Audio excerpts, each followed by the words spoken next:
Believe it or not, you would think an idea of adult animation being and having endless possibilities, animated titties and guns and just literally anything galore. And especially back then, when visual effects weren't even as common as they are now with live action shows, animation was the way to go if you wanted to convey a, well, in my opinion, actually interesting or at least imaginative story. All that being said, though, Hey, let me out or I'll use foul language. We're a 9:30 show. Why, you god stupid synergy.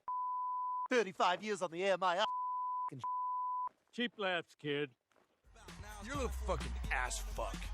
Piece of starting with we're wearing the same glasses. This show was part of what would end up being a miniseries. It would air, I think, around 9 o'clock, like after The Simpsons or Family Guy. I remember my dad would go to like upstairs for bed, like once we were all done, and my mom would get the dishes. This show came on, and my sister and I, we watched it, right? So, and clearly everyone else did as well. The one and only positive thing I can think of, genuinely, is its animation. Depressingly enough, we live in an era where we'd be lucky to even get decently smooth animation. That's not to say that good animation outweighs good story. God, no. Quite the opposite, obviously. But with something like this that already has a bad story, it's pretty impressive, actually, and surprising to see it have pretty decent animation. I get it, right? Family Guy has themes of, like, very sick and twisted dark humor. Oh, okay.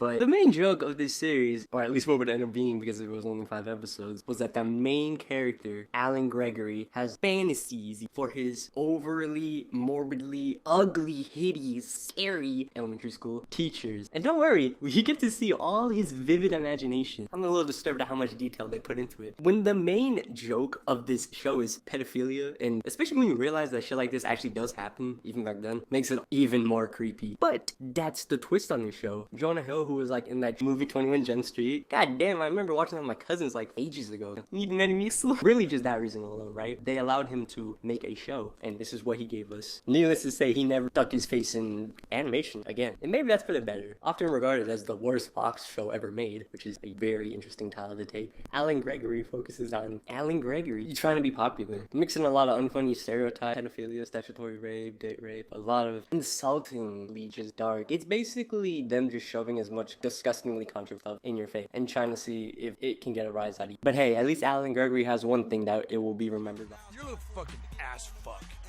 Piece of Ren Stimpy, adult party cartoon. At first glance, this seems like a fan fiction almost, or something daring. Ren Stimpy was known to be pretty controversial, pushing the boundaries of what could be even on TV at the time.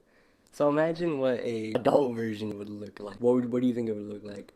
Because it has to be expected, but weirdly enough, it makes the lighting and setting way more creepier than the original show. I would say the original show was more grotesque and detailed, whereas this version is just slightly more polished and more like stiff. I guess you could say that the voice actor for Stimpy was smart because he straight up denied and refused to reprise his role as Stimpy, which honestly, even just back then, made sense. I would say the same thing. But that's not even the problem. The huge problem with this is that it does not at all have anything to do with Ren Stimpy. Not only that, but it's just more mean-spirited, crow-sporn. Hey, it's interesting because you would think that getting a spin-off, especially an adult spin-off of a popular children's cartoon would be amazing. I mean, look at Samurai Jack, for example. But no, Ren and Stimpy, man, they didn't get off on the right track. John Kaufman, who had recently been fired from Nickelodeon after releasing his unintentionally final episode, Man's Best Friend, somehow was given an opportunity to make a sequel, but not only that, a revival where he could literally say and do whatever he wanted. Kind of reminds me of like how J.G. Quintel was talking about Close Enough before, HBO Max gave them the middle finger. Ren Stimpy Adult Party cartoon is bad. It's worse than you would think. This show isn't bad because it's ugly, or because it's gross, or because it's even disappointing, but because it's just messed up. Obviously, with adult themes and topics, you would think that would mean something like sexual innuendos, and oh my god, we get a lot of them. They tackle a lot of not even funny stuff. One of the episodes literally titled Ren Seeks Help features Ren going to a therapist, trying to get down to the bottom of why he's even so psychotic. And a premise like that obviously can't be that good, but they somehow make it worse with Ren lashing out at the therapist and killing him. As few episodes as there are of this series, it's insane how bad they managed to take Ren and Stimpy down with them. Thank God Kurt Cobain wasn't here to see this. Did you know that Kurt Cobain actually made a song for Ren and Stimpy? Allegedly. Here's a picture of him with the plushies though. You're a little fucking ass fuck. Piece of shit. Nut shack.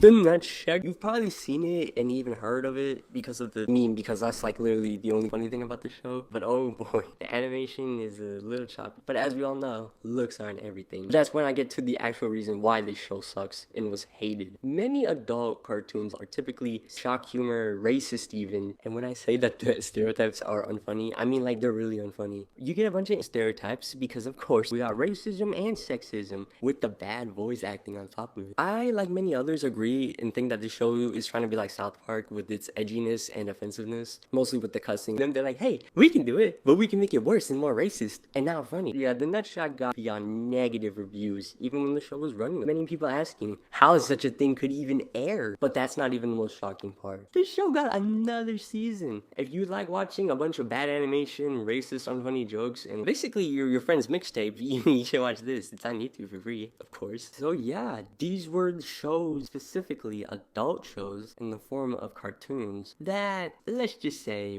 took it a little too far. Let me know if you guys agree or don't in the comments down below. Peace.